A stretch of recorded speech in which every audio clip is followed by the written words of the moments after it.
All right, heroes, welcome to the Jew Curious Show. This is a live studio recording, and I may put this on the podcast, I may not, because I've already told a little bit of my story on the podcast. But I will say that many people have been asking me this lately. What's my conversion story? Somebody asked in the YouTube live yesterday if this was recorded anywhere. Part of it is in the Jew Curious Show podcast, episode 20. Sort of finding my way in, I think is what it was called.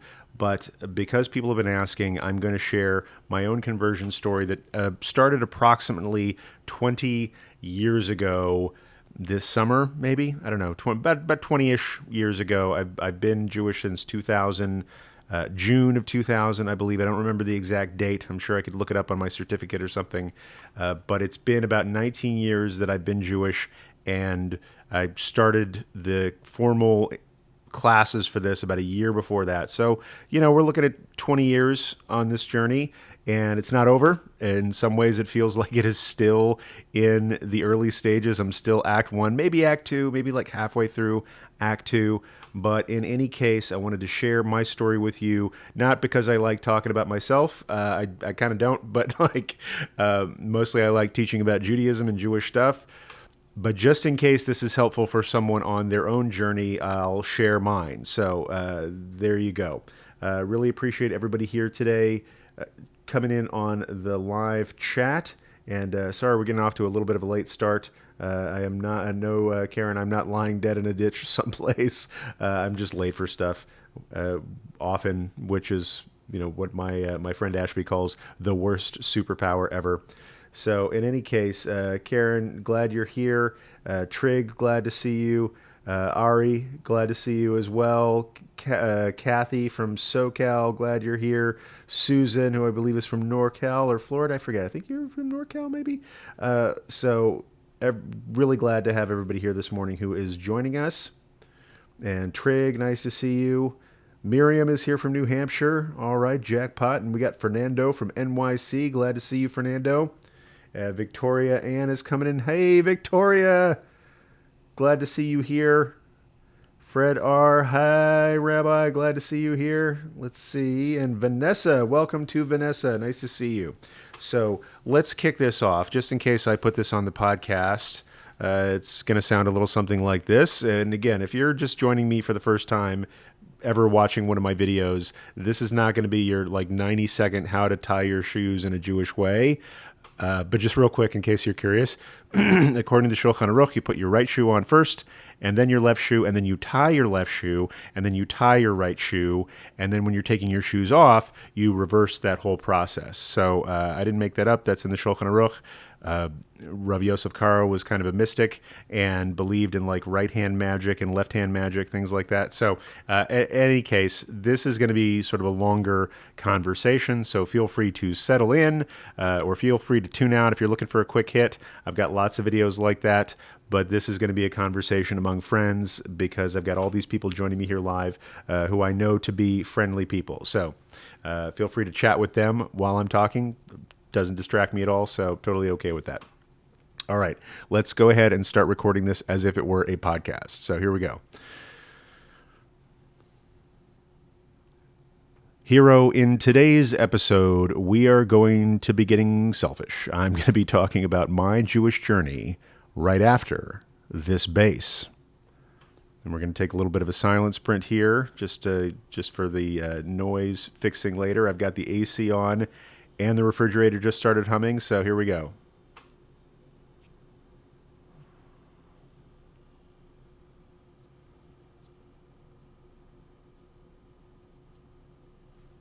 All right, that's good radio.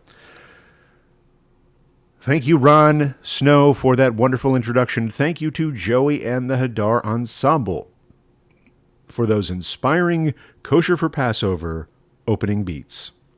Thank you to the live studio audience who is joining me here today. And most of all, thank you, Hero, for listening to the Jew Curious Show. If you haven't already, I highly recommend that you subscribe to this podcast. All you have to do is go to your podcast listening device. If it's a smartphone, I was going to say there's a button there, but most smartphones don't have buttons. They have pictures of buttons that you can tap. Just tap the picture of the button that says subscribe, and you will auto-magically download all future episodes of The Jew Curious Show, as well as get instant access to the archive of all of our previous episodes.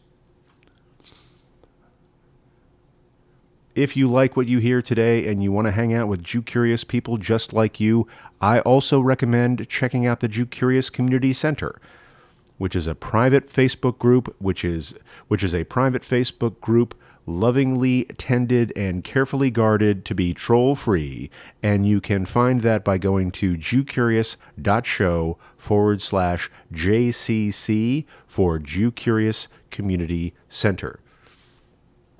And before we begin today's discussion, I want to make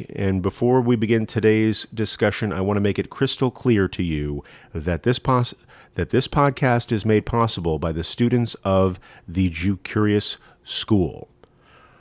The Jew Curious School is a private online school of Jewish learning where Jew Curious people just like you are getting together every week for live lessons in the Parashat HaShavua, or the Torah portion of the week. Another class is an in-depth exploration of a Jewish topic of the month, and we talk about that every single week. And last but not least, we have a complete Introduction to Judaism course, which is designed to give you the preparation you need if you are thinking of converting to Judaism. But my favorite part of the Jew Curious School is the community of learners that we have built together. These are a bunch of nice folks who hang out in the community forums of the Jew Curious School, share their stories, share their support with one another, as well as some recipes and some jokes from time to time. We're serious about learning Judaism, but we're not always serious. We have a little fun there too. In any case, if you want to see if this is right for you, go to jewcurious.school/info. Enough web addresses. Let's jump into it. Today's topic is one that I hesitate to jump into. I mostly like teaching about Judaism. I don't like talking about myself so much. However, people have been asking me lately to tell my conversion story, and I shared this in a previous episode of the podcast, episode number 20, called Finding My Way In, but I didn't really necessarily tell the whole story there, and what's different this time is I'm doing it on YouTube Live in front of a studio audience, that is people watching this and weighing in the chat and asking their questions along the way. So I will encourage everybody out there, and when I say everybody, I am really excited to see some old friends here today. We've got Karen from suburban Philadelphia. Trig is coming in. Glad to see you, Trig. Ari, nice to see you. Kathy from Southern California. Susan Bird's coming in to the live studio chat.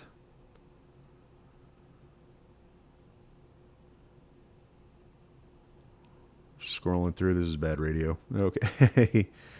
Miriam is here from New Hampshire. We are bi-coastal, y'all, California to New Hampshire. Fernando's coming in from NYC. New York City, the Jewish capital of the United States of America, population-wise. LA comes in second. You know, I'm not. They say you never win a silver medal, but I'm happy to be in the Jewish community of Los Angeles myself. Nevertheless, always glad to see people here from New York City. Victoria is here from California.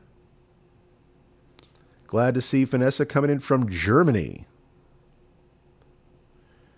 Daniel Martinez, really happy to see you here. And Alexandria, Virginia is coming in today. Welcome, Sandra from Goa, India, who says Chag Pesach Sameach. Everybody have a joyful Passover out there. It's still going. We had a couple of important dinners with the Seders before, but it is still Passover. So I'll just say, keep it crunchy with your matzah crackers, y'all. And I see somebody, I don't know if I've seen you here before, Red Raven, but I'm happy to have you here. Coming in from northwestern Washington State. So I keep giving these shout outs because I hesitate to get into this topic, but we got to do it eventually because it's gotta have as my British friend Malcolm says, it should do what it says on the tin.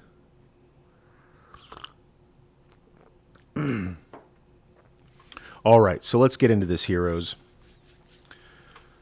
People have been asking me of late, what is my conversion story? And without sort of giving, nostalgic music like the beginning of The Jerk or some other biopic movie like that, I'll say that my Jew-curious journey began in earnest approximately 25 years ago.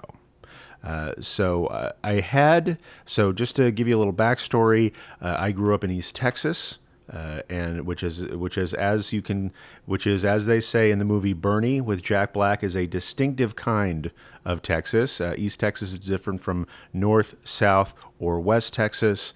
But this is the hill country, formerly cotton country, until the cotton leached all the nutrients out of the soil, and they mostly got into cattle raising and the rodeo business and things like that. But not a lot of Jewish people in the town that I grew up in. I grew up in a small town that had an agricultural college, and so the one Jewish family that I knew of, although I didn't know this family, were professors at this university, as was my father. When I was about 11 years old, we moved to West Virginia for my dad's work. Again, he was in academia and got a professor job someplace else. And it was in southern West Virginia that, as far as I remember, I met my first Jewish people. There was one Jewish family in that small town in southern West Virginia. And they were neighbors of ours. He was a historian. My dad was a historian, so they were great friends. And the wife of that family was a Shoah survivor. This was the first time I had ever met someone who had survived the Holocaust. I barely knew what the Holocaust was at that point, except that this woman would speak at the college from time to time on her experience being a young girl in Auschwitz, which this became my first awareness of great tragedies in Jewish history, great violence done to the Jewish people. Again, I barely knew any Jewish people, but I knew this about Jewish people, that they had been the victims of great violence, racism, etc.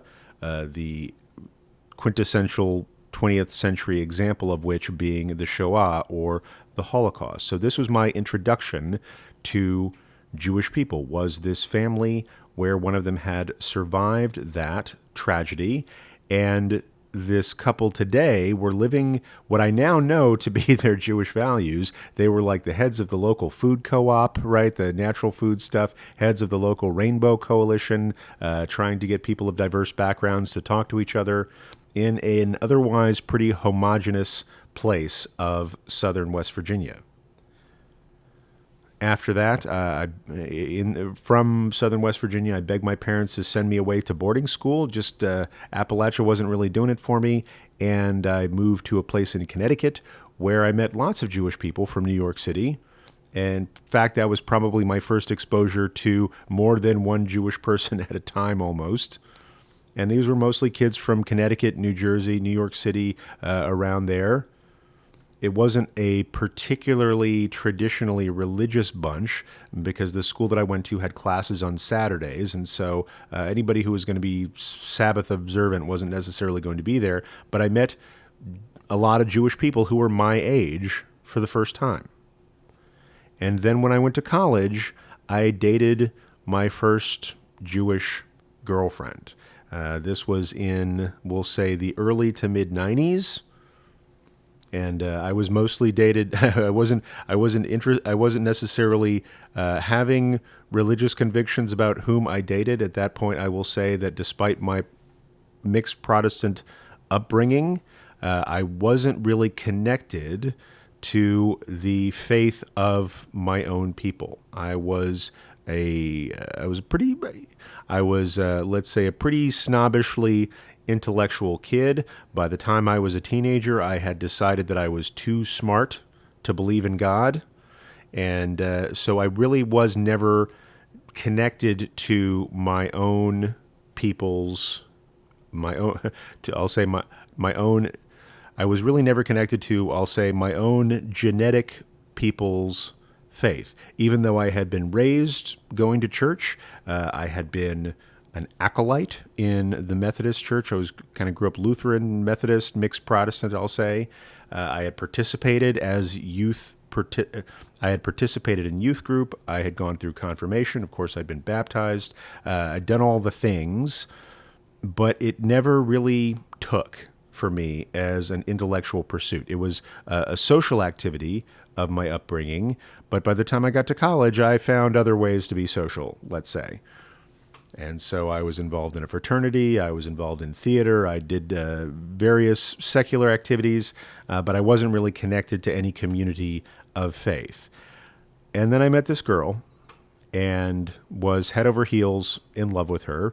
And we actually decided to start a family, as in get married, and later we decided to have kids before we even graduated from college. And sorry, I'm just getting a little stuck here, waxing nostalgic, thinking remembrance of things past. But in any case, I met this Jewish girl, and we decided to make a family. And she said to me, "Look, I'm not going to make you convert for us to get married. That has to be an entirely personal decision on your part. However, the kids that we have in the future, God willing, I would like to raise as Jewish people." And I thought about that for a second, and I realized, like, look, if we're going to have kids, especially have kids young, kids need a thing, right? Kids need a tribe. Little kids need a community or a village to belong to. And I knew about her that she felt much more strongly about her people and her thing and her tribe than I felt about my thing, than I felt about my people, than I felt about my tribe. So I thought, fine, right? Thank you for not insisting that I become Jewish, because by this point I was, I'll say, a devout atheist. And I use that phrase unironically because I firmly believe that atheism is a religion about which one can be devout. But in any case, I thought, okay, the kids are going to need a thing, and your thing is more important to you than my thing is to me, so that's fine. And so we got married. Before we graduated from college, we had 2 kids, and we both finished college, but we had 2 kids in tow when we did. And then we moved close to her family and went to her synagogue that she grew up in, and our kids went to that preschool. I'll say our older kid went to that preschool because the other kid was a baby. But the older of our 2 children went to the synagogue preschool while we were living and working in, let's say, the northern Virginia, like Fairfax County area. And then my oldest, who was at that time, gosh, 3, 4, 5 years old, I guess, was coming home from preschool, from the synagogue preschool, asking Jewish questions or saying Jewish things or wanting to light candles at certain times that baffled me. And as a father, as a young father, I really felt the need to be competent, right? Being a father was very important to me. Being a young father, feeling competent was very important to me.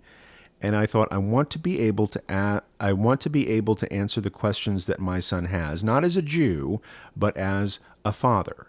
And that's kind of the direction that I came in from.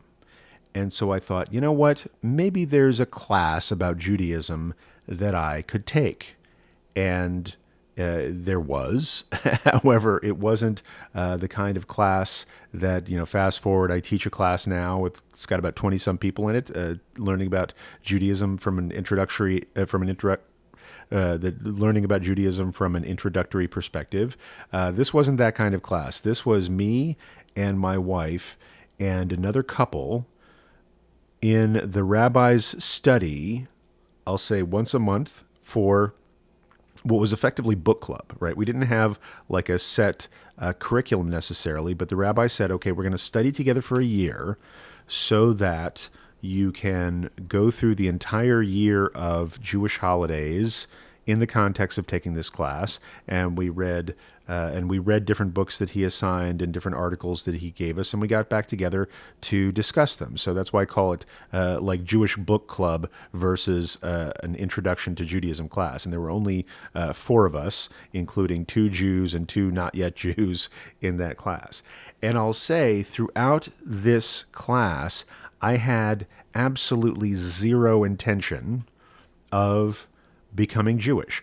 Once again, I was, and I'll admit this now, as embarrassed as I am about it, in high school and college, I was an intellectual snob. I was good at math. I was interested in science, and I thought religion was contrary to all of that stuff because of my own baggage about my religious upbringing and how it seemed to contradict what I knew about science and math and the world. But I was just there to get, the trivia, to get this stuff so that I could answer the questions that my Jewish children had. And along the way, I fell in love with it. Right? Somebody was shouting out in the chat earlier, "Oh, isn't this cute? This is a love story with a rabbi," because I mentioned my wife. But my other love affair, or the budding love affair that I had at the time, was Judaism, was Jewish tradition, was just how the Jewish people conducted themselves. I had been going for years at that point to Passover Seders. And what really struck me about Passover Seders was, in contradistinction to my experience with religion growing up, which was religion was something that you did in a building that you drove to once a week. Right, and I know that that's not the sum total of Christianity, but that was my experience with Christian faith at that time. Was on Sundays you drove to a building, you were bored for an hour, and then you went home and went about your business. Right, that was my experience of Christianity at that point. But when I started going to Passover Seders with my Jewish family, suddenly I see 15, 20 people in someone's home around a dining table immersed in their Jewishness at home, right? And this was something that was totally unfamiliar to me. Now, it wasn't that my parents and my family weren't Christians at home. They absolutely were. They would say grace before meals, and they had pictures of Jesus everywhere, not in my house necessarily, but in like my relatives' homes. And so this was the first time, though, that I had seen something that looked very much like a religious service happening in somebody's dining room. And that it was something that the whole family was immersed in, from little children to the older people. It wasn't an adults-only activity. It wasn't a separate space activity. It was all generations in home together celebrating their Jewishness and the different traditions that go with that. And so that attracted me, but the other thing that attracted me was learning about Jewish learning about the Mishnah and the Talmud and the conversations that rabbis were having with each other. And at the end of it, what I fell in love with was that this was something that was nominally a religion. I didn't really even get at that point how much it was also a people or a peoplehood or a nation or a family. But I saw this way of doing religion that was very different from what I was accustomed to, that really turned me off, frankly, which was the idea that, okay, to be a part of this religion, you have to believe this thing, right? You have to believe in, let's say, the divinity of Christ and Christ's exclusive power to mediate between you and God. And if you don't believe in that thing, you can't be a part of our club. P.S. If you're not a part of that club, you have nothing in front of you but eternal damnation in a lake of hellfire forever. That just never stuck. I'm not judging people who believe that, but that was just never something I stuck with. However, when I look into Judaism, I'm looking at this thing that doesn't pretend to give me a single answer for each of my ultimate questions, right? And I said this to my rabbi at the time. I love that Judaism doesn't try to give me an answer, but instead it gives me the vocabulary and the permission to ask questions. And that, as an intellectual snob, is what I fell in love with. And so I go through this class for a year. I learn about the holidays. I learn about some Jewish history, some Jewish philosophy, some things like that. I learn about the synagogue service, which, if I was bored at church for an hour, why am I getting into this thing where services are 2.5, 3 hours, right? In any case, at the end of it, my wife asked me, "What are you going to do?" Right? She says, "No." She says, "No." That's like a Yiddish phrase. It means so. But she said, "What are you going to do now that you've taken this class?" And I said, "Look, I have this problem. I love everything about this. This makes so much more sense to me personally than what I grew up with. But my problem is I don't believe in God." Right? The image of God that I had grown up with, and even the image of God that was portrayed in a lot of Jewish texts, which was some sort of cross between, I'll say, Santa, who knows what you were doing and knows when you're sleeping and awake and knows if you've been bad or good, so be good for goodness sake, and an accountant, right? Maybe Santa and an accountant, where we've got this whole book of life thing, which is this ledger of good deeds and bad deeds. Are you going to live for the coming year or die in the coming year? God forbid. And so Santa and an accountant and a little bit of Zeus, I'm going to say, like somebody with a lightning bolt who schmeißes people when they're bad. Right. That's the image of God that I took from Christianity and also saw a lot in Judaism at that point. And I thought, well, I love everything about the Jewish people and the traditions and the approach and the room for curiosity. I just can't hang with this God business, right? And I can't believe. And I thought that was a deal breaker until she leaned in and said, "That's okay. A lot of us don't." And that cracked the egg. Like that just opened everything up and said, okay, you can be Jewish, you can be a part of this family without believing the same thing. And that was just, that blew my mind. Like I didn't pick that up in class, but in that moment just blew my mind that you could be a part of a faith and included in a people without believing the same thing as everybody else in that people. And that's what opened the door for me. And I said, okay, if I can be Jewish without believing in this singular conception of God that's not totally unlike what I didn't buy in Christianity, then game on. Let's do this. And I talked to my rabbi and he said, all right, let's go to the Beit Din. So, oh, I love this. Somebody's jumping in NPC with a bunch of numbers, fake chazers, synagogue of Satan. You're hilarious. Let's see. I'm going to see if I can block this a-hole. Report.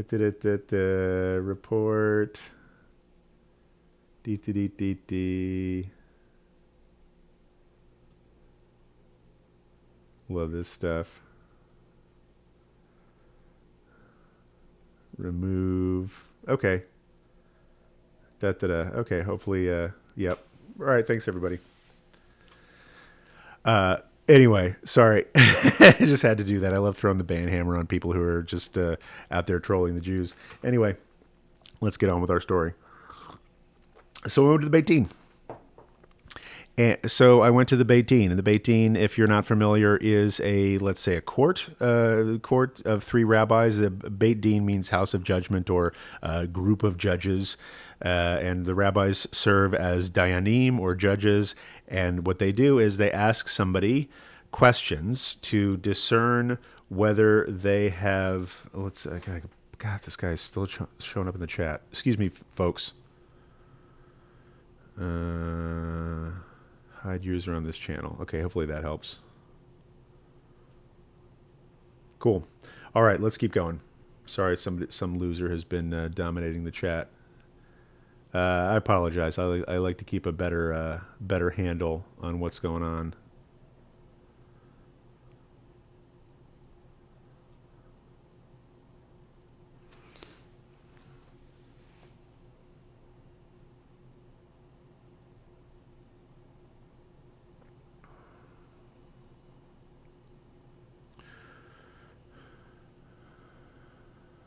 Okay.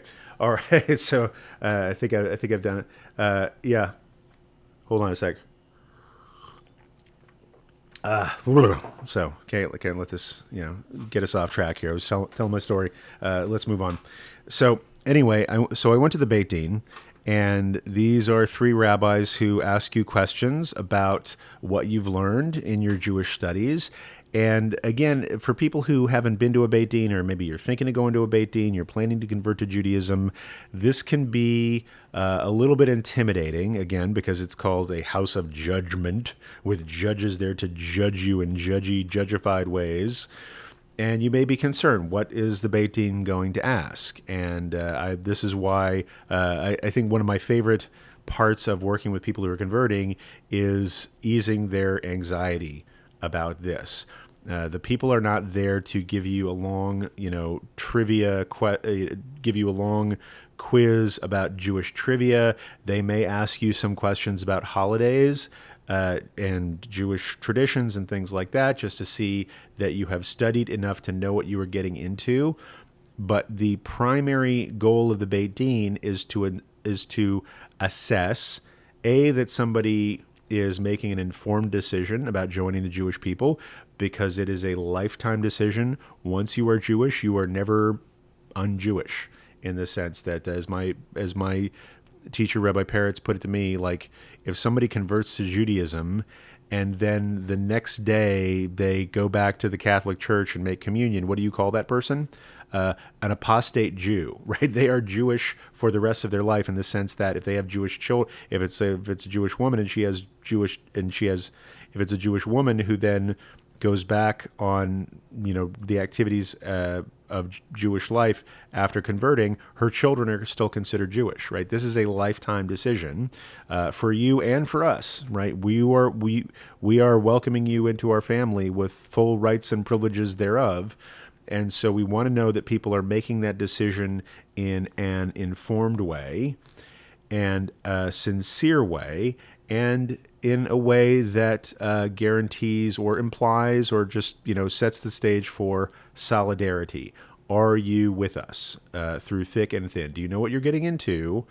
And are you with us when things are not necessarily super easy to be Jewish, right? And that was the essence of the two questions that I remember from my Beit Din. I don't remember any other questions besides. No, that's not true. I remember three questions. The first question they asked me about that I remember was my kippah. So a kippah is a yarmulke like this. Mine was different back then. Let's see if I have one that looks more like that.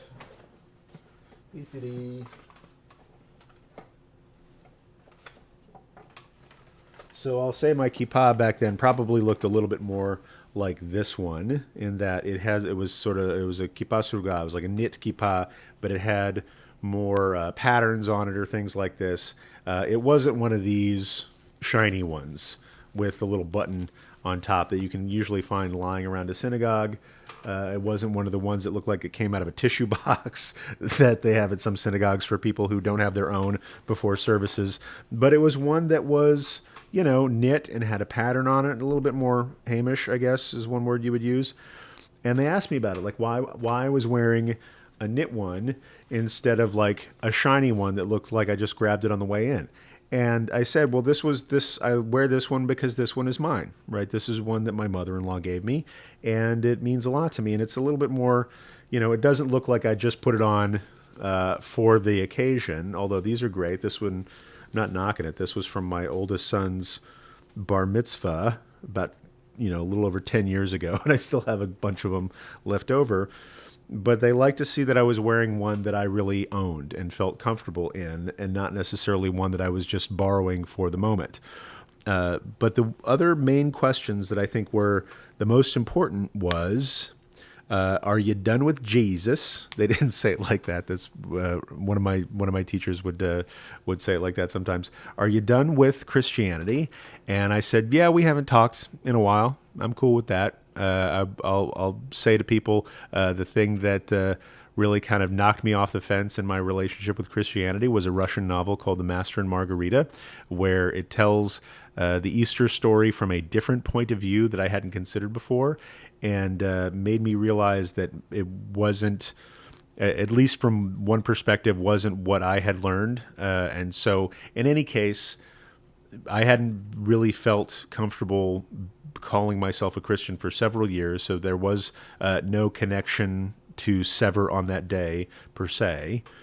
And the other question, which I think was the most important question, was they said, okay, bad stuff happens to us from time to time, right? Like, if you've learned nothing else in your year of studying Judaism, you know that occasionally it's tough to be a Jew, right? We've had the Shoah. Before the Shoah, we had pogroms in Russia. We had throughout the medieval era in Christian Northern and Eastern Europe, the Crusades did not treat us well. The Crusades weren't about us.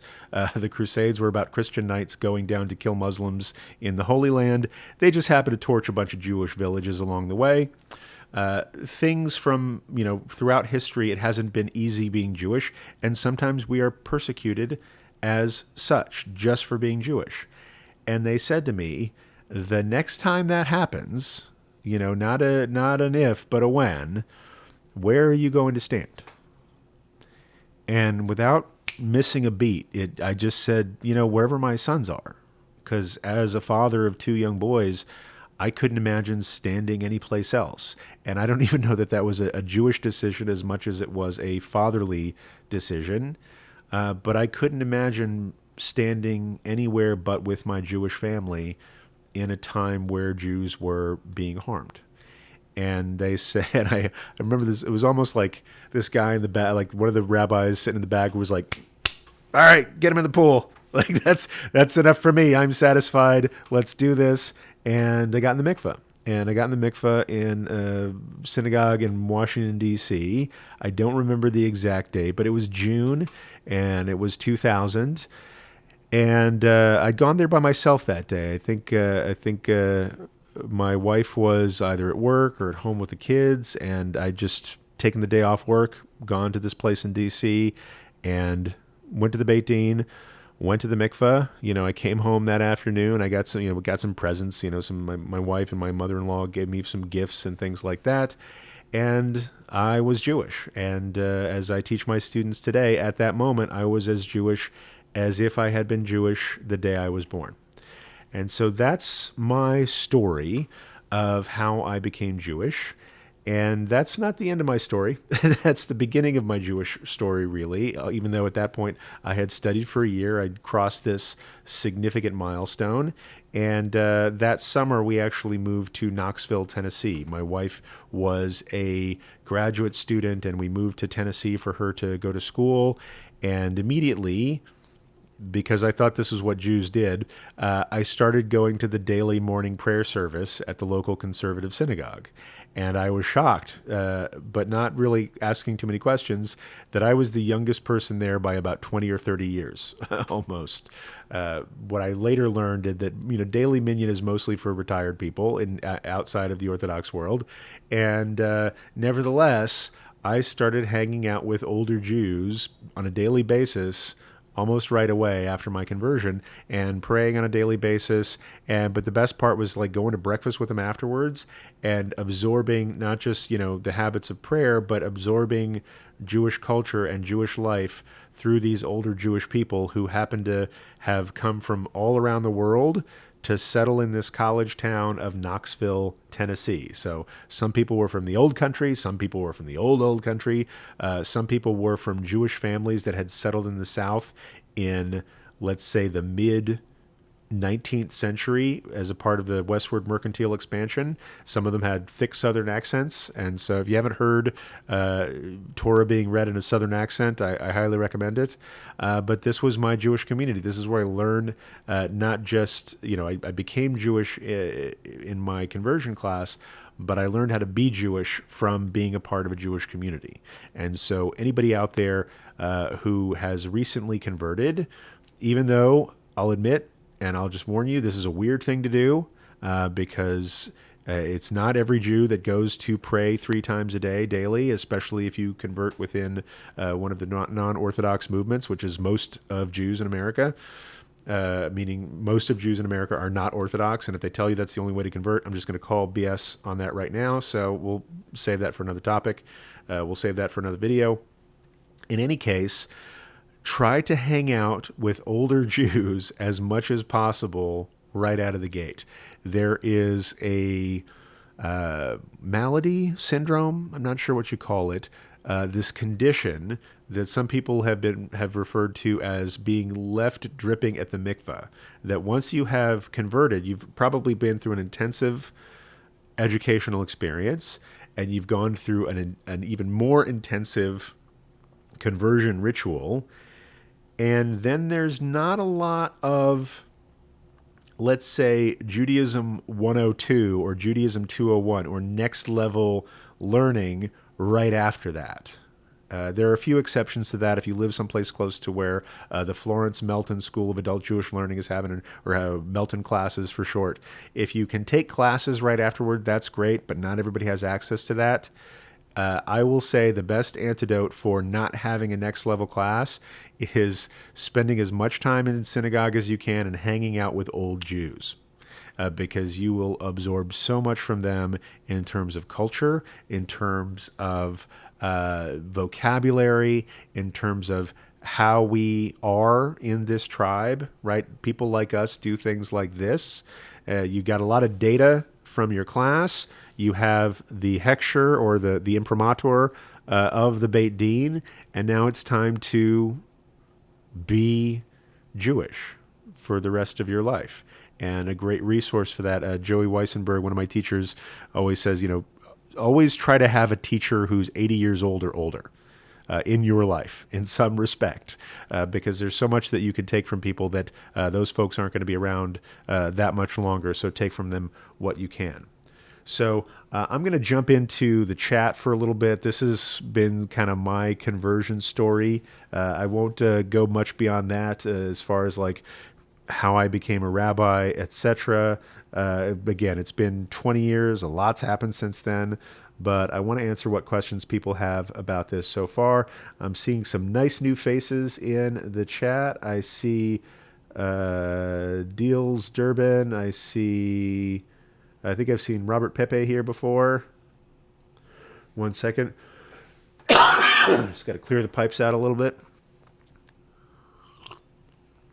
All right, so this is bad radio, but it's okay. I'm going to look over the chat, see what other people are up to. A charming sound says, seconding the Florence Melton class recommendation. It's a dope class. I've taught a couple of these before. I think it's an incredible curriculum, and I highly recommend it. Kathy says, yay, Ruthie stopped by. Always glad to see you here, Ruthie.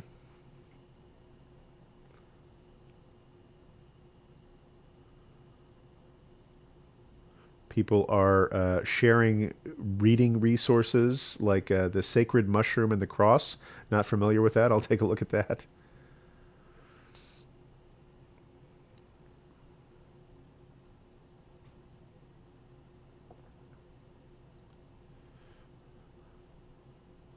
Couple of people seconding my recommendation of Master and Margarita. It is a really obscure book. I think my sister, when she was in college, had this on her bookshelf, and I snatched it up one time when she wasn't looking. It's an obscure Russian novel of, I'll say, the mid-20th century, but it's a worthwhile read if you don't mind having your mind blown a little bit.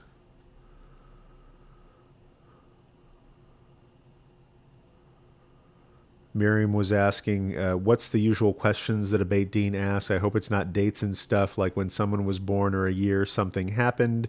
I will say it varies from Beit Din to Beit Din in the sense that they may ask you, hey, what year was the first temple destroyed? Or what year was the second temple destroyed? And I don't think that they're going to, necessarily schmeiss your application just because you don't know the exact dates. What they're really looking for is that you have studied something of the history. And when they ask you about the different requirements of kashrut, some Bate Din, depending on what movement depending on what movement the rabbis are a part of, they're not necessarily looking to see that you keep kosher perfectly or keep Shabbat perfectly, but that you have studied Shabbat and kashrut, have made some attempts to try these things on in your life, and that you are on a path, because really we're all on a path in that sense.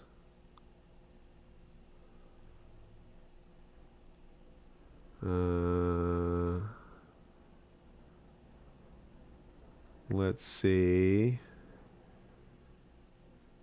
But I will say the most important things that you need to convince the Beit Din of are your sincerity and your solidarity. Do you really mean it that you want to be Jewish?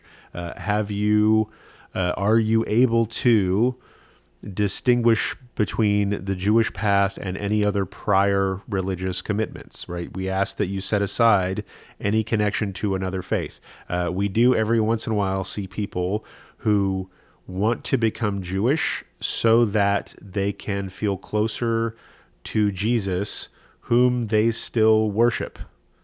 And usually, I'll say 99 times out of 100, or more than that, we're able to tell if that's somebody's intention by how they conduct themselves in the Introduction to Judaism class, conversations we have with them as sponsoring rabbis.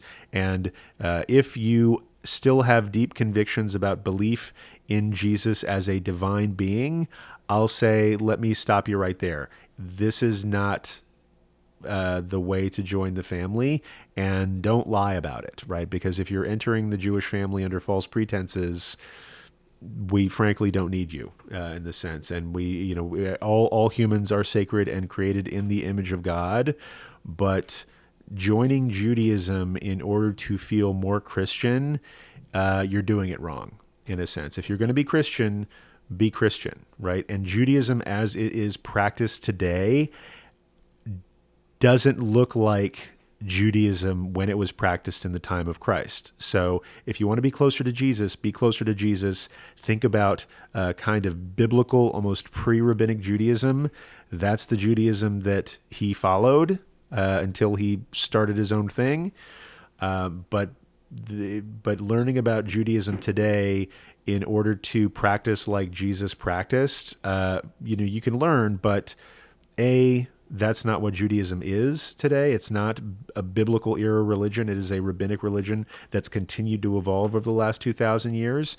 So in any case, if you're comfortable severing ties with any prior religious faith and you're able to say, yes, I know it sucks sometimes, I am still all in, right? I am still going to stand with the Jewish people, thick and thin, sickness and health, etc.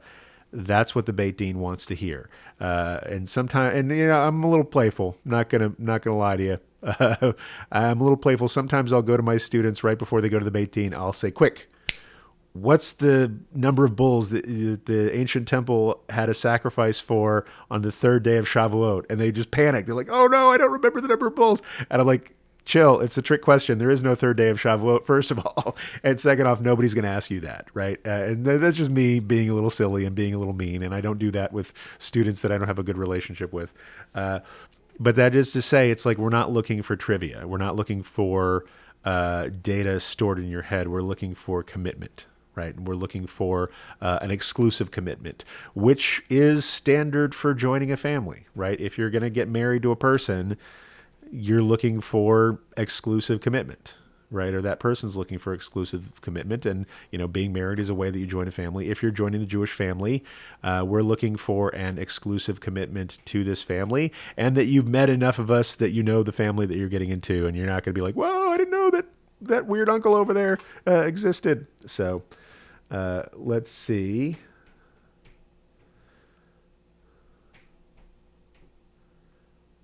Sorry, I use the phrase throwing the band hammer. I don't like to get too violent in these podcasts. Miriam asks, so my great-grandmother is still Jewish, even if she converted to Christianity. So I'll say in a sense, yes, in the sense that, if a woman who was born of a Jewish woman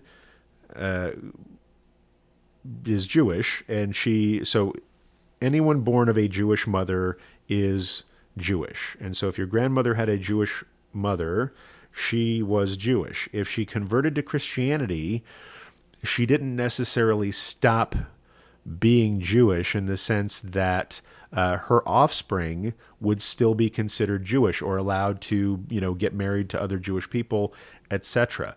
It's a slightly different category. It's sort of considered apostate she's sort of considered maybe, and I hate to use strong language about anybody's grandmother. Legally, she would be sort of categorized as an apostate Jew or somebody who rejected Judaism. But she's Jewish in the sense that she could always make tshuva and come back, or the children would be Jewish from that the children would be Jewish if they were born, if she was their mother. I don't know quite exactly how to phrase this.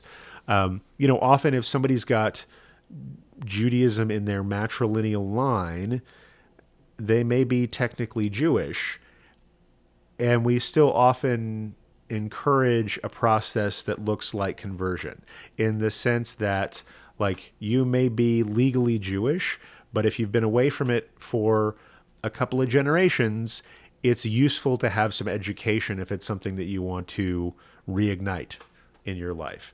And so often we'll encourage people to go through classes, and we may even encourage people to go through a Beit Din, not to change them from not Jewish to Jewish if they are legally Jewish, but it's more of like what we call kind of a recertification process.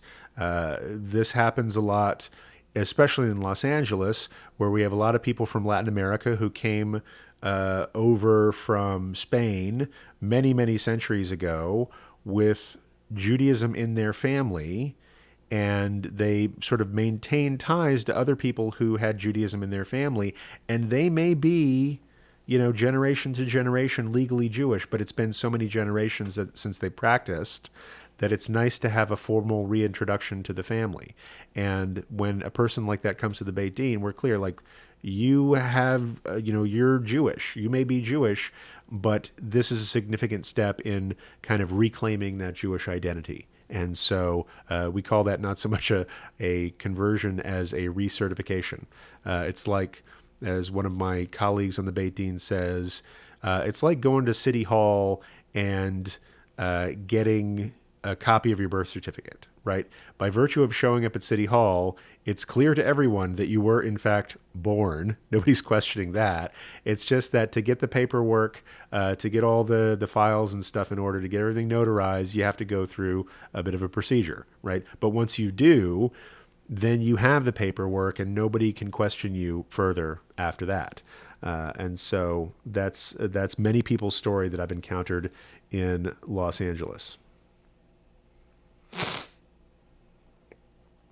Let's see what other questions we have in the chat.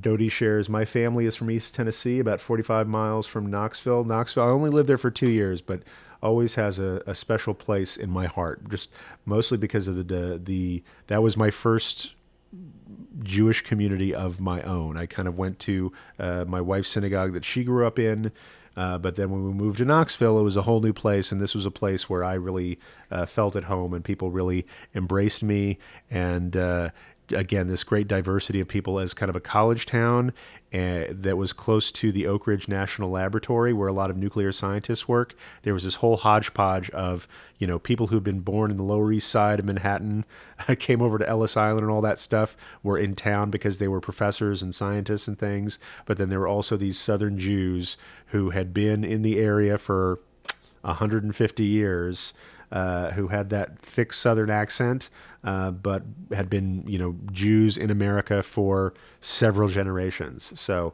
it was a great place there. I miss Harold's Kosher Style Deli very much.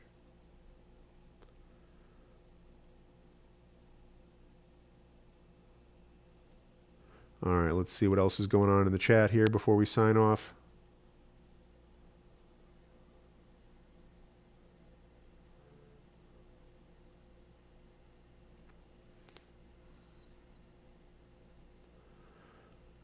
Karen shares, my mother's mother's mother was Jewish.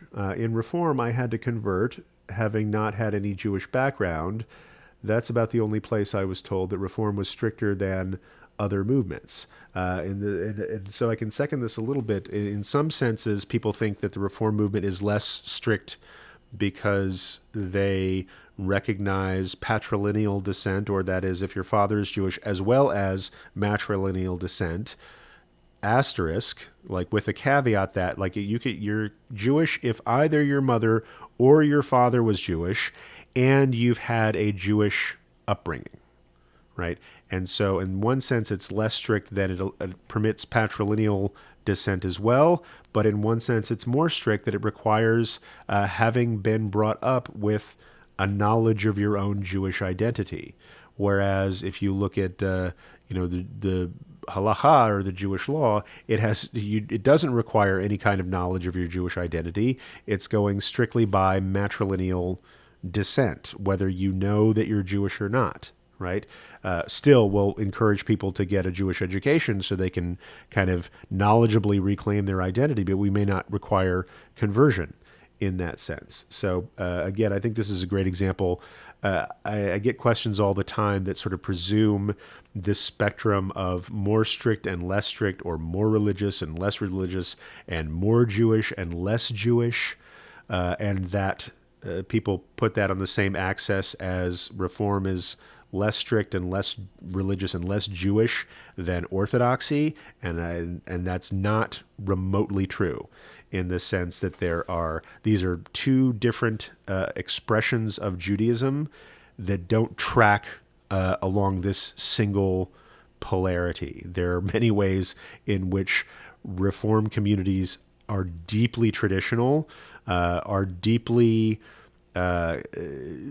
fiercely connected to Jewish identity, that may surprise some people. And I hate to say, if you're not familiar with Reformed communities. And so again, I always like to bust that myth wherever I can, that there are ways in which the Reform movement is intensely traditional and deeply connected to Jewish identity. I'm just calling this out because this is something that people don't appreciate if they're not familiar with Reformed communities.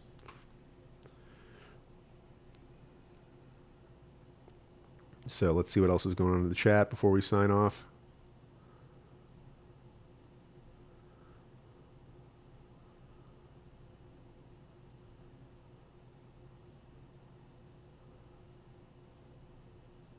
No, Andrew. I'm sorry. I'm sure I've been to Nashville at some point, but I've never been. I've never met.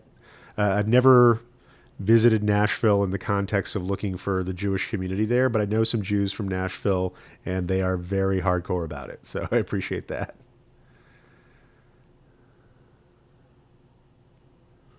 Just seeing what else people are talking about. Abigail Truman says, good evening, Abigail, wherever you're coming from.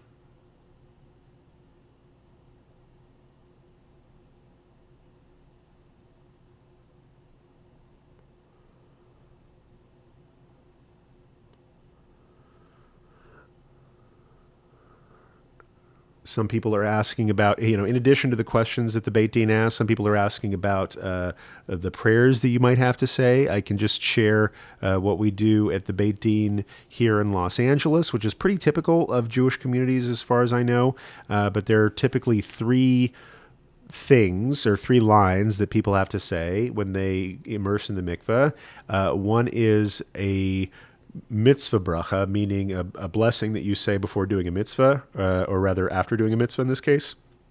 The first time somebody immerses in the mikveh, afterwards they emerge and they say the bracha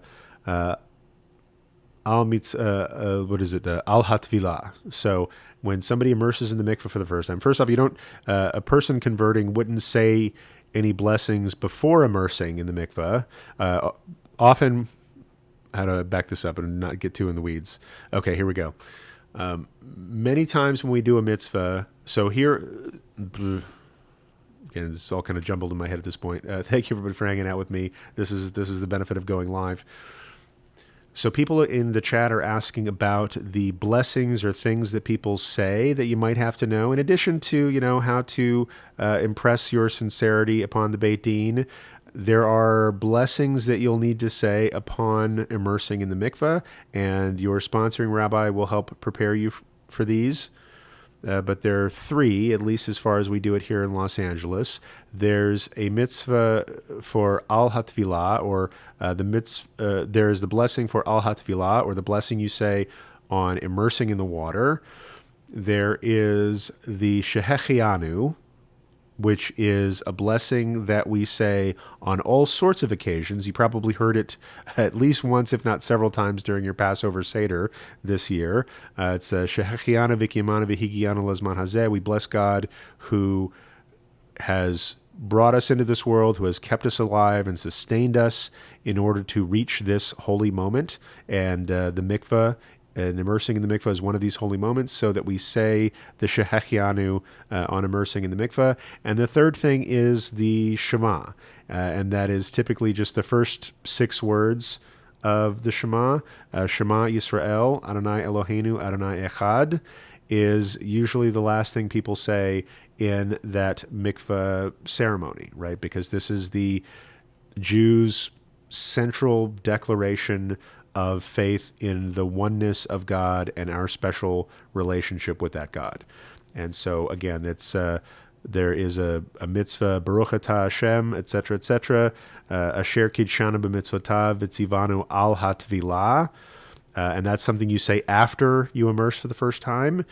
Many times when we do a mitzvah, like, I don't know, eating apples and honey on Rosh Hashanah, or blowing the shofar also on Rosh Hashanah, many times we say the blessing before we do a mitzvah. In this case, we say the blessing after we do the mitzvah of dunking in the water, because before you dunk in the water for the first time, you're not Jewish, and you don't necessarily have to say those blessings, right? And so you immerse first. This is why also when you're washing your hands before eating bread on Friday nights, you say the blessing Al Natilat Yadayim after you wash your hands, because you want to wash your hands first, and having cleansed yourself spiritually, say that blessing. It's the same reason we say Al Hatvilah after immersing in the mikveh if you are converting to Judaism. So you dunk in the water, you say the bracha Al Hatvilah, and then you say the Shehechianu blessing, Baruch atah Hashem, Shehechianu v'kiyamanu Shehechianu v'kiyamanu v'higianu lazman hazeh, acknowledging that holy moment. And then you dunk a couple of more times, and after the third dunk, you say the Shema in Hebrew. And you don't necessarily have to memorize these, I'll say, if you're concerned about that. Often your sponsoring rabbi or the people who work at the mikveh itself will send you the text of these blessings in Hebrew with English translations and phonetic transliterations, so that you can practice, so you can, get real good at them before you go that day. And but the thing is, you're going to be flustered. It's going to be a very just based on my experience, it can be a transcendent emotional experience for you. So to ask you to memorize blessings would be a little bit mean, I think. So often what they'll do is they'll have those blessings laminated on a card or stuck in one of those little those little plastic stands like you see on restaurant tables. They'll have it under plastic or something, so that it's right there by the mikveh, and you could just read it. You practice ahead of time, but you could read it right off the card, and it's okay. You can't wear your readers, or your bifocals like I wear in the mikveh, but you come up out of the water, you put your readers on, you put a little kippah on, and then you can say the blessing from that card, and there will be somebody there who can coach you through it if you're having a little trouble with the Hebrew, and that's fine. As one of the rabbis in the Beit Dins say, when people are in the mikveh, like, look, I'm going to tell you all the things that you need to do, and then as you're doing them, I'll remind you of all the things on every step of the way, because just want to give you a taste of what's going to happen. But in this emotional moment, we can't expect anybody to memorize a whole set of things to do. I prepare couples for weddings in the same way. Like, look, I will walk you through step by step exactly what to do. I can't expect you to memorize all these things. You've studied enough and you've been through enough today. So somebody will be there to walk you through everything. But yes, you can get, somebody said, the cheat sheet ahead of time to help you prepare for those things. So Miriam's asking, yes, just the first line? Yes, just the first line of the Shema, not all 3 paragraphs of Torah after that.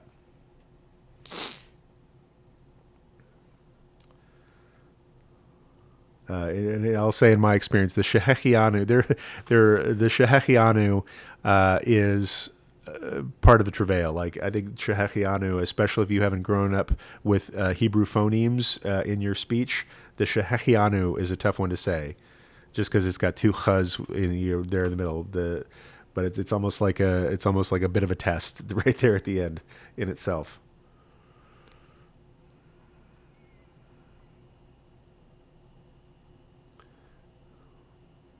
Let's see.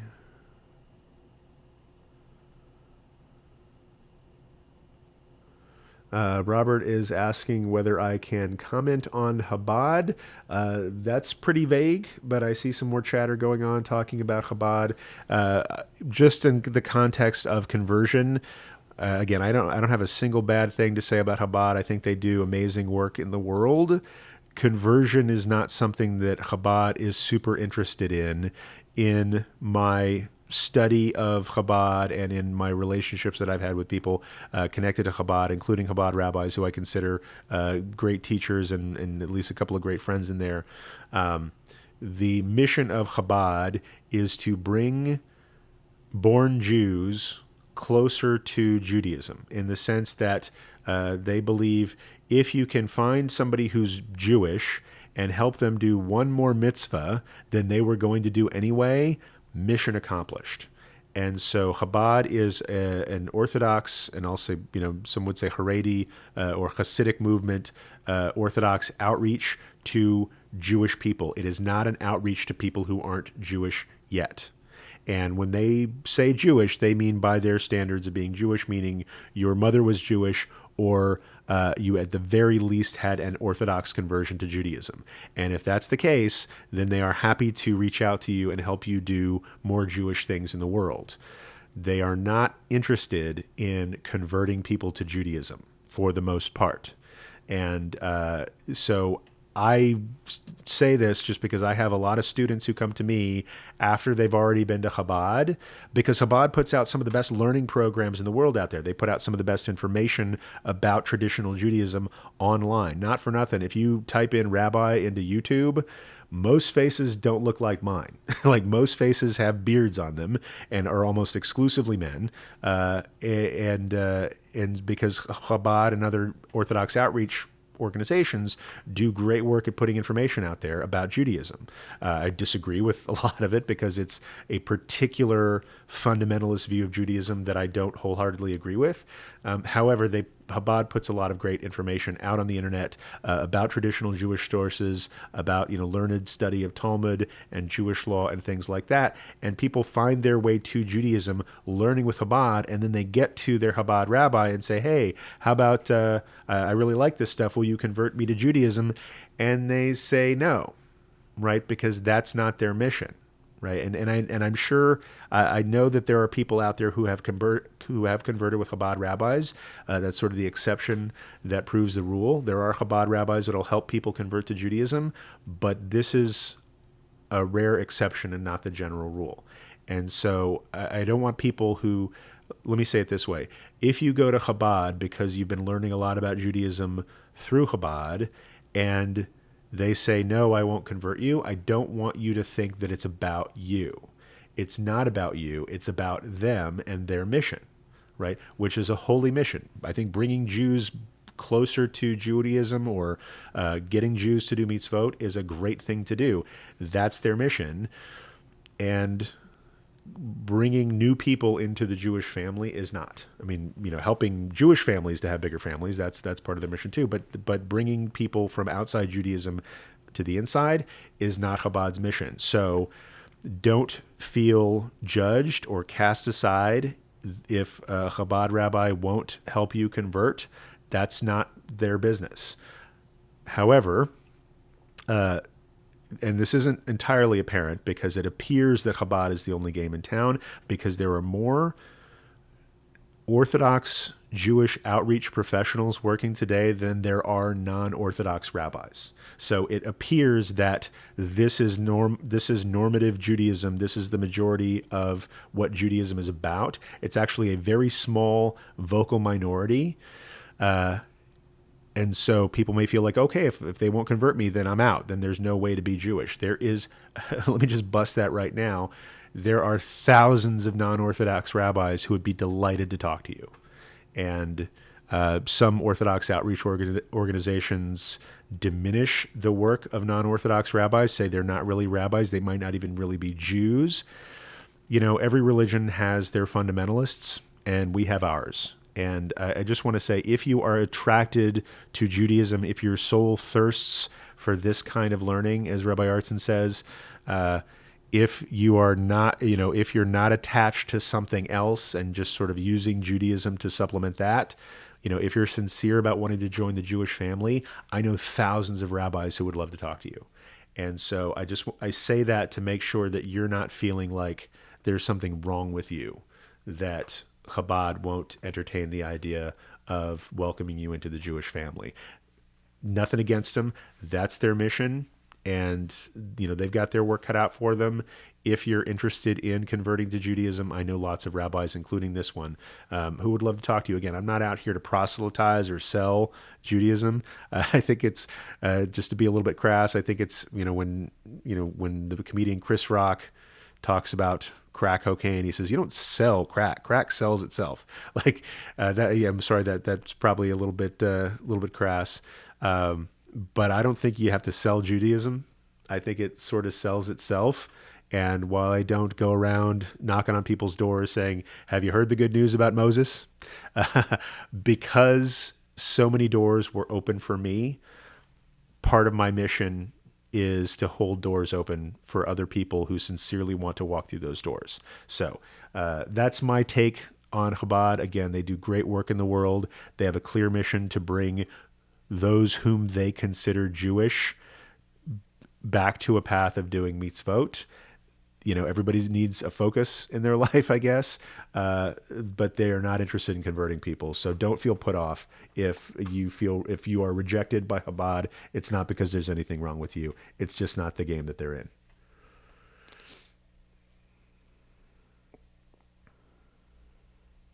Let's see what else is going on.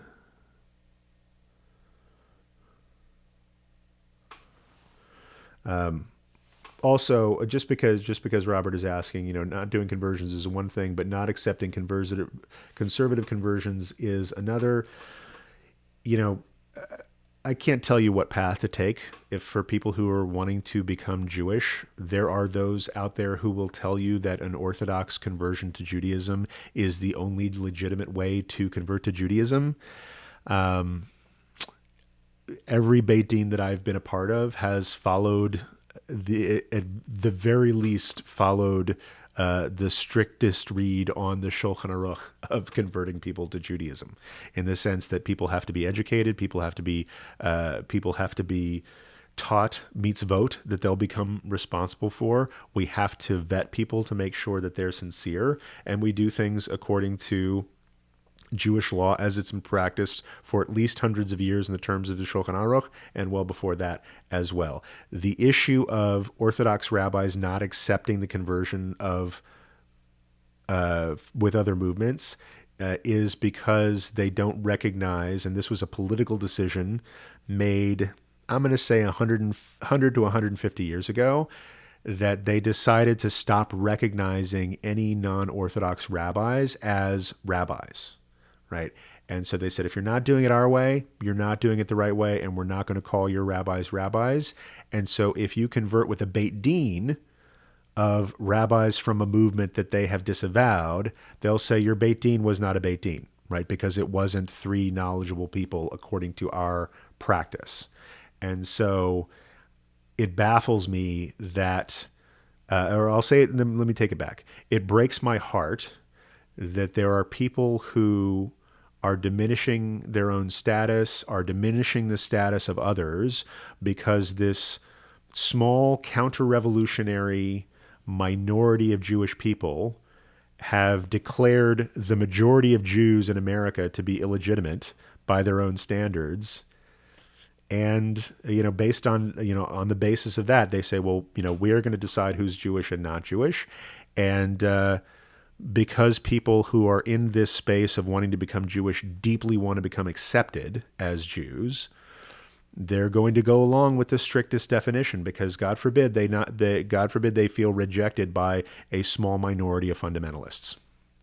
Sorry to get kind of heated about this, but I've just seen so many people with their hearts broken and diminishing their own status as Jews because it wasn't according to some fundamentalist ideal of what it means to be on the true path. And anybody that tells you there is one true path to Judaism or one way to or one way to be Jewish is, I'll say, ignorant to the vast majority of evolving and dynamic and diverse Jewish history over the last couple of thousand years. So I wouldn't worry too much about that and being accepted and all those things. So again, if you feel in your heart of hearts that you want to convert with an Orthodox rabbi because you agree with how Orthodox communities conduct themselves and that is meaningful for you, go right ahead. But if you are drawn to a more liberal expression of Judaism, don't buy some minority fundamentalist opinion diminishing your Jewish status just because they don't agree with how rabbis are educated or whatnot. I always encourage people to convert with the rabbis of a Beit Din that is in alignment with the community that you want to join, right? You don't need to go to an Orthodox Beit Din if you're going to mostly associate with conservative or reform or whatever Jews throughout your life. So that before I get on too many more soapboxes about the kashrut of conversions and things like that, it's I think I'm probably going to sign off on this.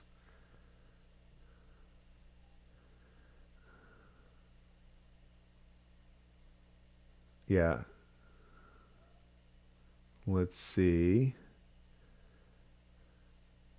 Alexandria is asking, did you have to do an aliyah? And in this sense, she means an aliyah meaning a blessing for that's said for a Torah reading. It's a custom that when somebody converts, they'll go to the synagogue the following Shabbat and get an aliyah as kind of an honor, acknowledging their new Jewish status, because it's for synagogues that don't give aliyot to non-Jewish people, which is Orthodox synagogues, most conservative synagogues, I'll say, and some Reform synagogues, that once you are eligible, it's a nice thing to do to give you that honor right away. You don't have to. I know many converts and born Jews alike who are very shy about saying the blessing over a Torah reading just because you're up in front of a bunch of people speaking Hebrew. And so many people are shy about that. Our goal is never to embarrass someone in public. So you don't have to take an Aliyah blessing right after you convert if it's not something you're comfortable with. However, it is a nice thing to do as long as you're learning a bunch of stuff anyway. Learn how to say that blessing and then immediately on the Shabbat, as soon as you're eligible to do so, to go up and own your Judaism in that way and be, for a moment, the leader of the community in that regard. So it's a nice thing to do, but don't freak out about it and don't panic about it. And if you're not ready, you've got a lifetime of Jewish stuff to do, to learn. So this can be something in your future.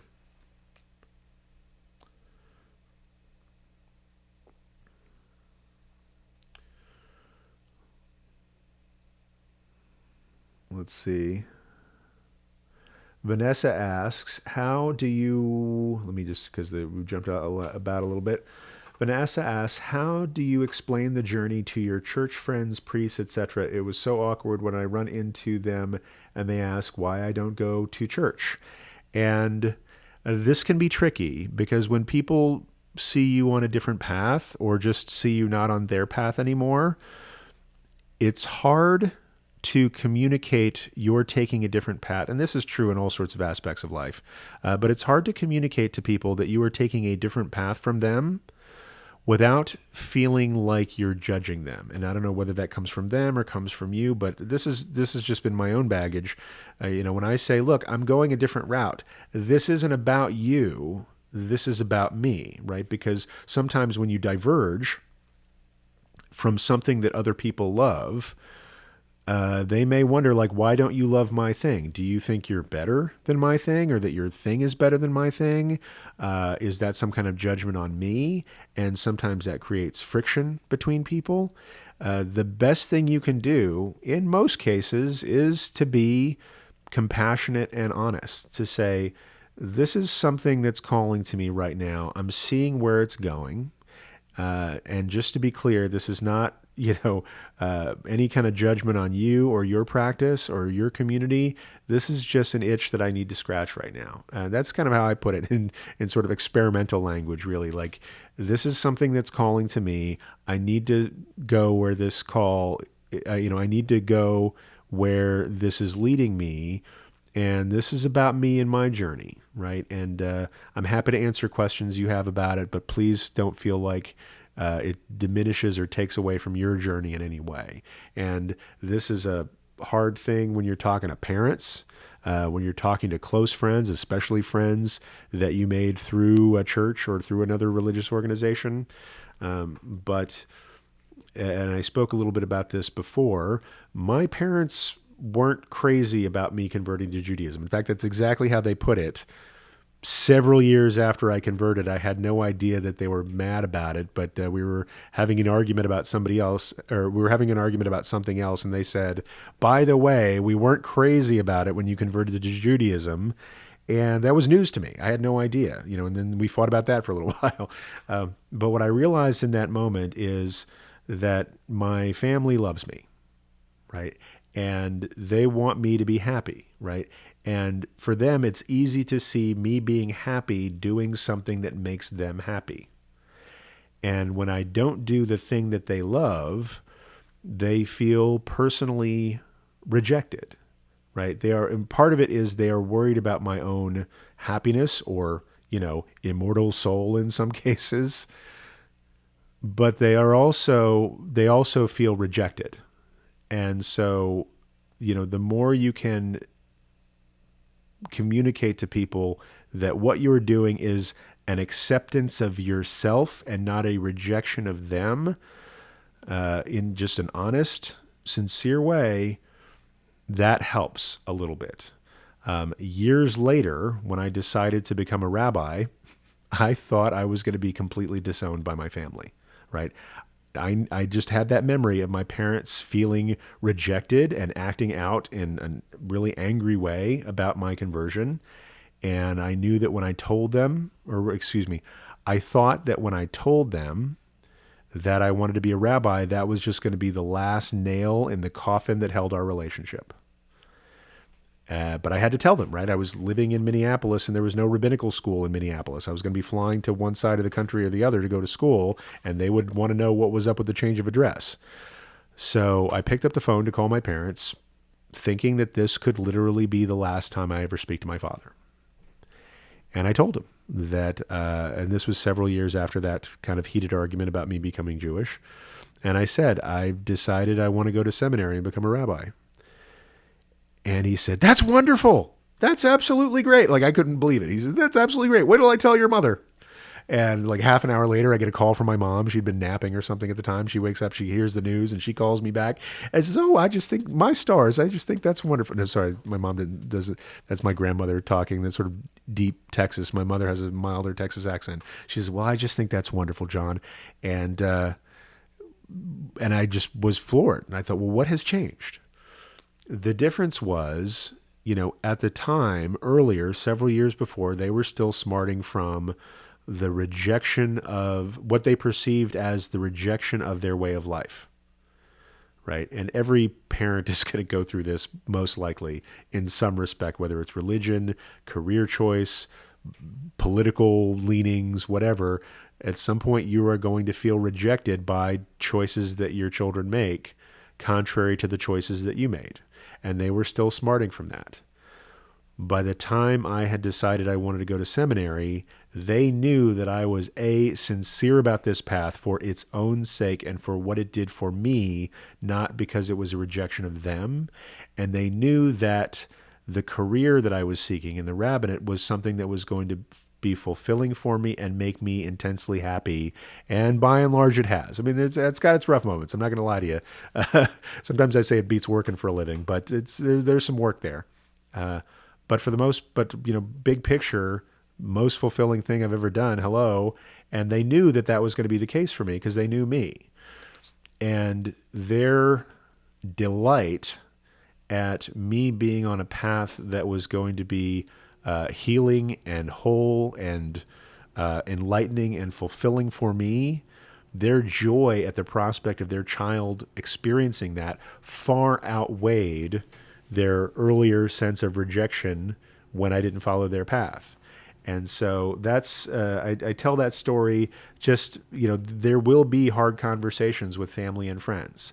And if it gets hard, I'll say this again. It's not about you. It's about them. It's about their personal feelings of rejection. You're not doing something wrong or mean to them. They're feeling rejected because they perceive that you don't value what they value. And you got to let them feel those feels. You can't argue with them, right? You can just over time through your words and your actions make it clear to them that you're doing what you're doing because of your love for that, not your hatred for them and the choices they make, right? And sometimes it takes more than once saying that to get it across. But I just tell people, if you're choosing a Jewish path, choose it, love it, do it in public, let people see that you love it and what it is doing for you. And over time, they will realize that, yes, this is a good thing for someone whom I love. This is something that is fulfilling for someone that I care about, and that will make them happy, right? And they will get over that initial sense of rejection, God willing, perfect world, maybe. But that's what I wanted to get across, because that's been my experience, and that's what I share with my students who are concerned about friction that they may be feeling in the moment with family and friends.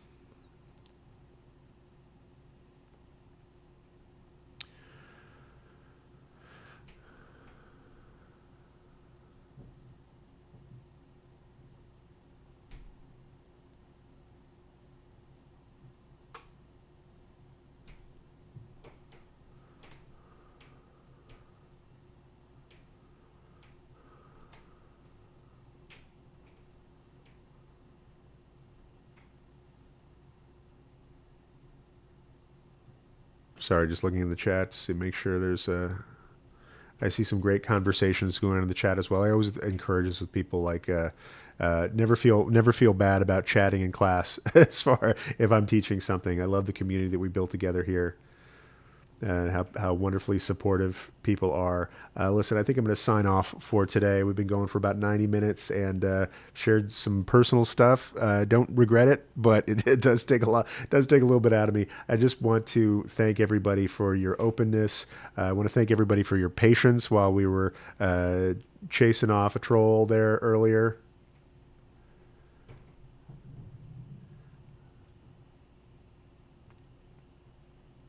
I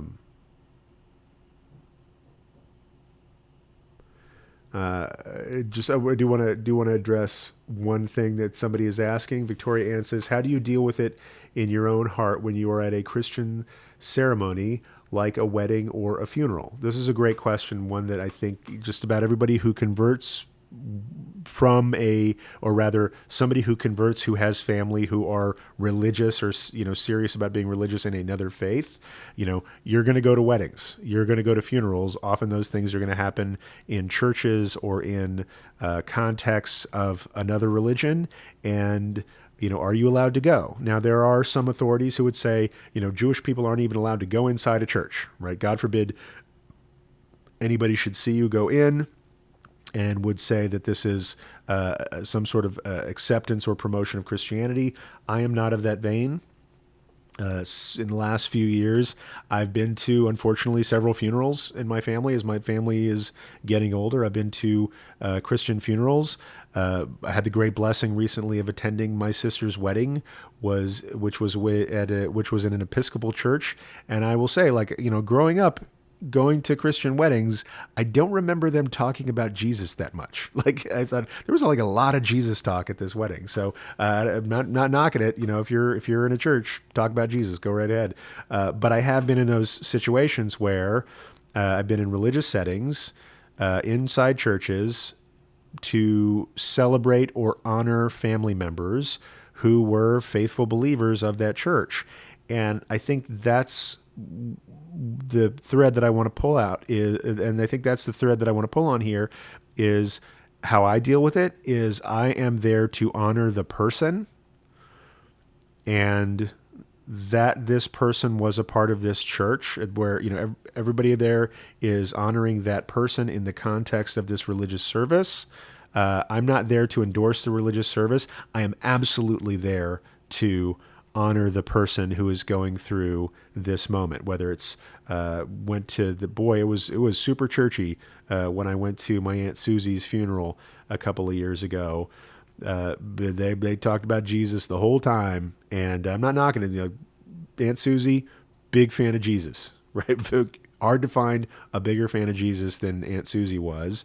And so it was entirely appropriate that, her funeral at the First Baptist Church of this small town in Texas, would be very Jesus focused. But I was there in this church wearing my yarmulke. I think I was the only one there wearing a yarmulke. A few cowboy hats around, but I was there in the yarmulke. I was there as part of the legit half of the sanctuary space that was filled with family members of my Aunt Susie, right? This whole big church, and half the people there were directly related or married into the family of Aunt Susie, because she was this amazing matriarch who lived into her 80s, had several generations of grandbabies there, and all the people they'd married and had more grandbabies, etc. And I was there to honor the person, in the context in which she wanted to be honored, right? Did I sing along with the hymns? Nope. Did I say amen to the prayers where they were saying, in Jesus' name we pray? I was there to be present. I would stand when people were standing. I wouldn't necessarily kneel. I don't think they kneel in the Baptist church. But I would stand when people were standing. I would, was there to honor her. But I just didn't say the same prayers that people were saying because they weren't my prayers, right? I said my own prayers for her in my heart according to, how I mourn in prayer. At my sister's wedding, likewise, big Episcopal church, there was communion during the service. This was surprised me. I'd never been to a wedding where they had communion as a part of the service. And when everybody else went up to take communion, I just said to my other sister, oh, I'll watch your purse. It's cool. You guys go on up, you do your thing. I'm just really happy to be here to celebrate my sister's wedding. And so that's how I approach it is, if you're going to one of these things where somebody who's close to you is going through a significant life moment, it's totally okay to show up for that moment, right? Whether it's honoring someone who's passed, celebrating somebody's important moment in life, you say the prayers that you can say, you skip the prayers that you can't sincerely say, and it's okay to be with them in that moment. I wouldn't have missed either of those occasions for all the oil in Texas. I'll put it that way.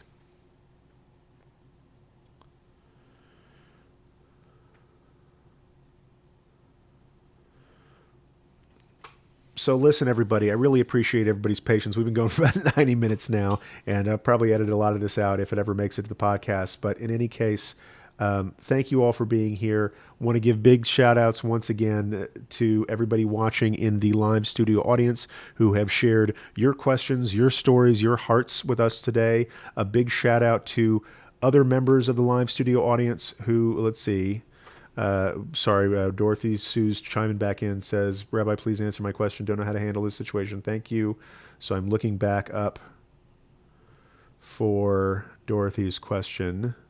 Just bear with me a little bit. Just somebody needs a question answered, so I want to make sure I answer it. And I've got to scroll back up through the chat. Hold on there, Dodie. Be right with you.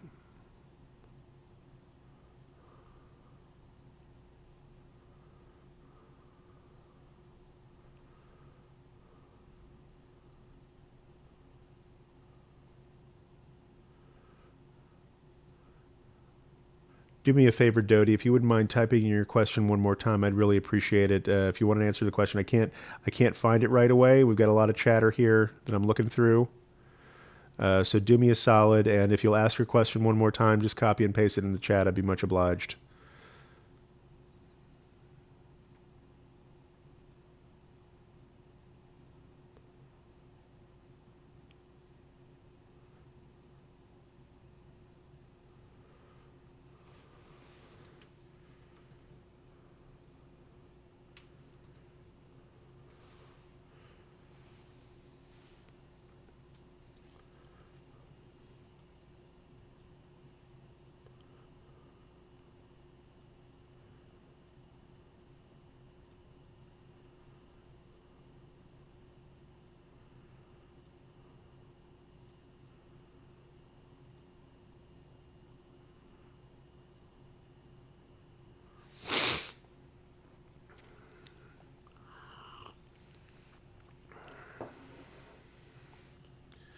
Okay, great question. Thank you for Miriam, you found that, and Dorothy asked her question again. My neighbor passed away on Friday. Can someone be buried during Passover? Yes, absolutely. We have a custom in the Jewish tradition that when somebody passes, they are to be buried as soon as humanly possible. Right? Some people say 24 hours, some people say 48. This comes from a line in the Torah that says if someone is executed for a capital crime, their body is not allowed to be left up. Let's say they're impaled or something, they're not allowed to be left up overnight, which means that even for the person in our society who is the biggest criminal, guilty of a capital offense, we're not allowed to desecrate their body by leaving them out overnight, because they too were created because they too were created in the image of God. So if we're going to take this kind of care over the worst person in our society, all the more so people who are close to us, who are good folks, we like to bury them as soon as possible. And I say that 24 hours thing isn't a hard and fast rule. Sometimes, especially in a big city, there's a backup at the Jewish funeral home. Somebody wants to be buried in another city. They can't get there in time. And I say that this is the 24-hour thing isn't hard and fast because I don't want people to feel like they're breaking the law or being disrespectful or something if they just can't get it done in that 24-hour window. However, the rule is we like to bury people as soon as possible, regardless of the circumstances or holidays that are going on, right? May somebody be delayed a day because it's Yom Kippur or Passover or something like that, just because everybody at the funeral home is celebrating Passover. That it's practically, it might be possible. If you're talking about can somebody be buried during Passover, the week, the 7 days of Passover, of course they can be. Sometimes holidays interfere with Shiva and things like that, or the Shloshim period. Like if you start Shiva right before a holiday, traditionally, once the holiday starts, it'll interrupt Shiva.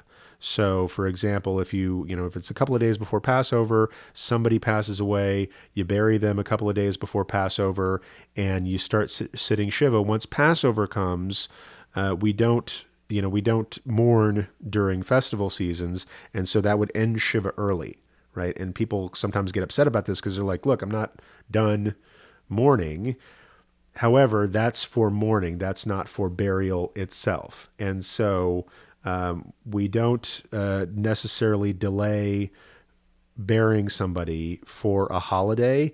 Practically speaking, it might push things out a little bit, but it's not because of the holiday per se that we do that. So thank you for asking that question, Dorothy. I hope I answered it for you.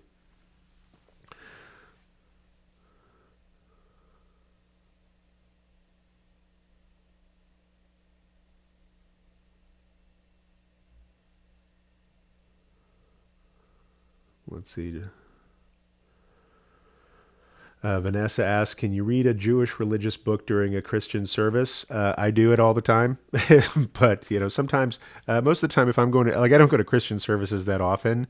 I think it's just, I don't, I'll wear my yarmulke just because I wear my yarmulke all the time. I don't necessarily do it to spite people. Sometimes I get funny looks and things, but that's just kind of who I am as a teacher. This is my thing that I wear.